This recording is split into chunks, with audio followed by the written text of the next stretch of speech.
Hi, welcome back to our channel. I'm Steph. And I am Michelle, and this is episode 11 of our basement renovation one-room challenge. And today we're going to show you back here on our built-ins. If you missed that episode, go check that out. It's in the description below. But today we're going to focus on how to build a simple countertop. And we also did the same method for this manteltop piece. And we're going to also talk about the trial and error, pros and cons of using a water-based stain.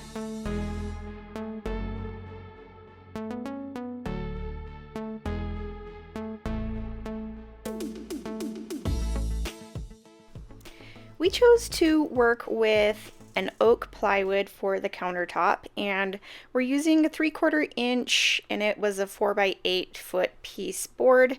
We just cut it down the center at Home Depot to get it home a little bit easier.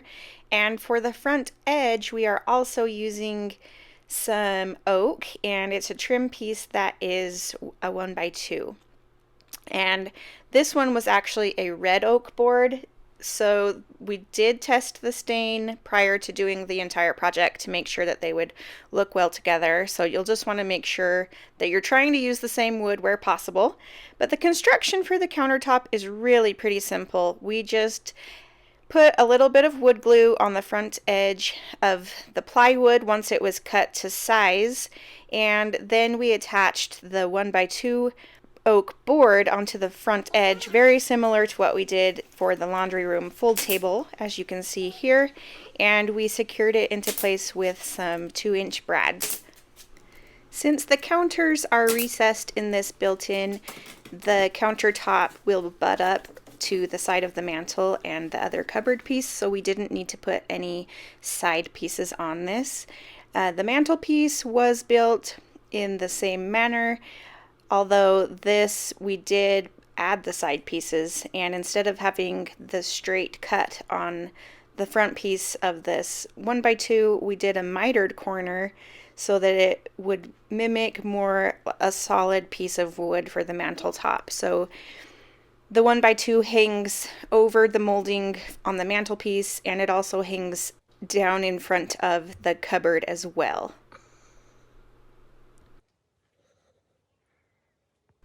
After the wood glue dries, you'll want to fill in the seam where the 1x2 is secured to the plyboard and the holes created from the brad nails. And you'll want to make sure that you get a wood filler that is stainable. Some are just paintable, so make sure you get the right product. And once that has cured, just take some sandpaper and level it off to the surface of your wood, and it looks like a solid piece of wood. Now let's jump into the staining process. Again, there was a little bit of trial and error. So this right column over here, I applied with a paintbrush, and this side I applied with a rag. I'm going to show you the difference in appearance. This top section, I let it sit for 5 to 10 minutes, which was recommended on the can, and then I wiped it off. As you can see here, it took off quite a bit of the stain right there, and it's blotchy, doesn't look good. This second one is where I applied it with the brush and wiped it off immediately, so it looks much better. This side over here, same thing. This top one I applied with the rag, let it sit for about 5 to 10 minutes and wiped it off. You can see there's varying shades and it's kind of streaky, so I didn't like that. And then this one again, applied with the rag and wiped right off. But again, you can see it's just not very uniform. There's blotchiness. So these bottom colors, I actually used the pre-stain wood conditioner. Followed the directions on that. And this again was brushed on. This one I applied and wiped right off. This one, even with the wood conditioner, I let it sit for the 5 to 10 minutes, wiped it, and it still looks really awful.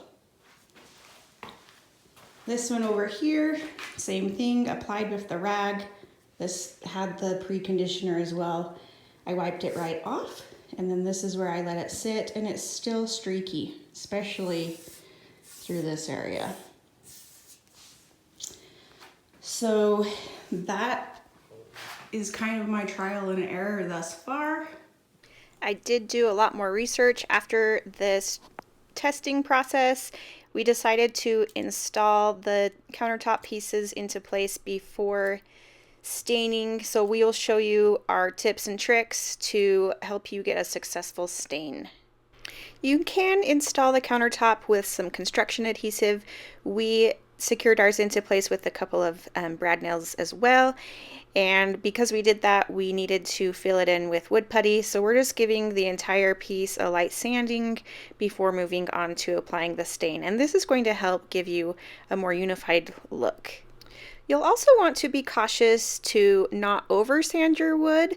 This can actually close and seal the wood grain, which prevents the proper color absorption. So you'll want to use a 120 grit sandpaper followed by a 150, then a 180 if you're working on an open grain wood such as oak, ash, or mahogany. If you're working on closed grain wood like cherry, pine, maple, birch, alder, you'll want to start with a 150 grit sandpaper followed by a 220.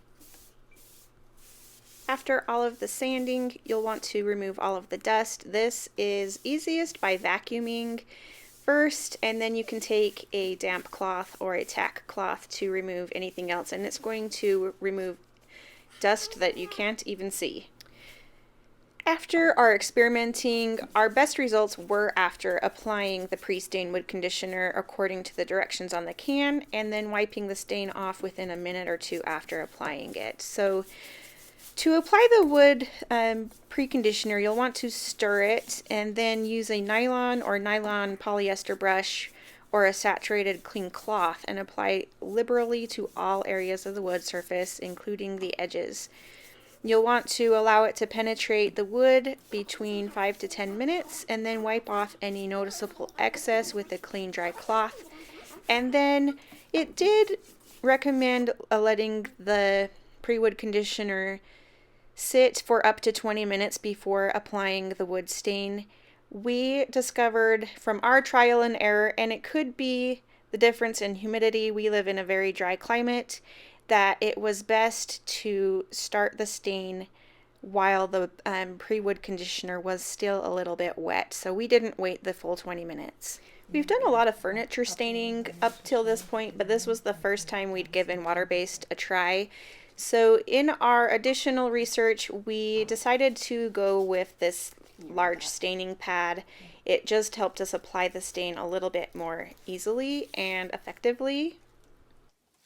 Now there are many pros to working with a water-based stain, like low odor, easy soap and water cleanup, and it also dries in an hour. However, this also does bring up its challenges too, because it has a quicker dry time. So with that in mind, you want to apply the stain as quickly as possible to avoid any lap marks, and using the proper applicator is going to help with this as well to help you apply the stain quickly and effectively. If you're working on a large area, use a large staining pad like we're showing here, a pad applicator or a roller, and if the surface is small, you can apply the stain with a foam brush. For contoured surfaces, you can use a good quality synthetic brush or spray with an airless sprayer. It's really important to apply enough stain. Not only does the wood absorb water-based stain differently than an oil-based stain, but it may take more product to saturate the wood and keep it wet. The key to getting a flawless finish is keeping the stained area wet. If too little stain is used, the surface can dry too quickly, causing that uneven appearance. The temperature and humidity can also have an effect, like I mentioned earlier. Ideally, the temperature should be about 70 degrees with humidity around 50%. If you're working in a dry climate like us, your work time is dramatically reduced. You don't want to apply the stain in direct sunlight either, because that can also speed up dry time. Now let's talk about removing the excess stain.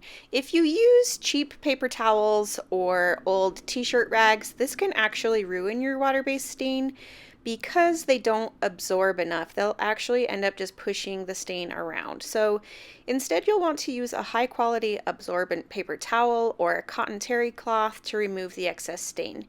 You'll want to keep the pressure light and even with the final wipe along the grain of the wood. In addition, you can use a dry natural bristle brush to remove the stain from the corners. The natural bristles absorb the stain better than a synthetic bristle will.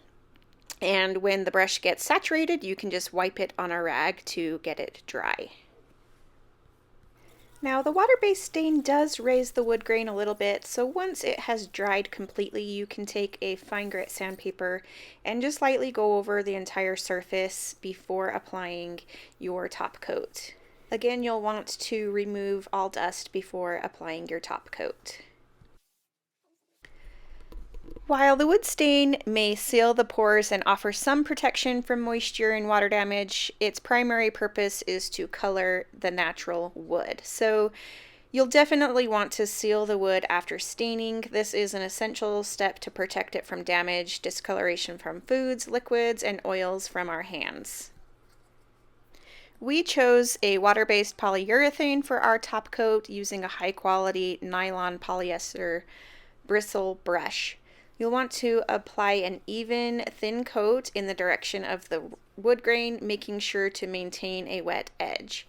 For added protection, we applied 3 coats of polyurethane to our water-based stained wood, and we also lightly sanded between coats with a fine sandpaper. You'll want to remove dust with a tack cloth before applying additional coats, and after the final coat, you'll want to allow 12 to 24 hours before light use, and it will fully cure in 3 days after the final coat. Here's a look at the countertops when everything was all said and done. We are really happy with the way they turned out, even though there was a little bit of a learning curve. Again, we're more familiar with applying oil-based stains, and this is definitely different, but it was nice to be able to seal it the same day. So here are a few tips for success. We hope you learned a little bit from this video that will help you have a successful staining experience. So first, divide your project into manageable sections like a top, side, drawer, or a smaller piece of your project. Second, stain one complete section at a time. Third, apply a generous amount of stain to ensure easy workability using a synthetic bristle brush, foam brush, pad applicator, or roller. Fourth, work quickly. Fifth, if your project is large, work with a partner, one who can apply the stain while the other removes the excess. 6, do not use cotton t-shirts to wipe away the excess stain because it ultimately will push the stain around rather than absorbing it. 7th, wipe off excess stain evenly following the grain of the wood. Use your cloth or an absorbent paper towel. Check for mist spots and lap marks before moving on to the next section. 8th, immediately correct lap marks by re-wetting the entire working area with the stain and wipe off all the excess. 9th, pull excess stain out of the corners and details of your project with a synthetic bristle brush. 10th, while staining wood, always follow the instructions on the can. Every brand and even color can have different requirements. 11th, test your stain. Every species of wood accepts stain differently, so you want to test your color on a scrap piece of wood that came from your project you're working on. Test the complete finishing process. The color can even be deepened with the application of the top coat. Thanks for watching. We're glad to have you here. Be sure to subscribe to our channel so you can get more DIY inspiration each week, and be sure to leave your comment. We love hearing from you. And as always, here at Sunnyside Design, we hope to bring your home to the sunny side of the street.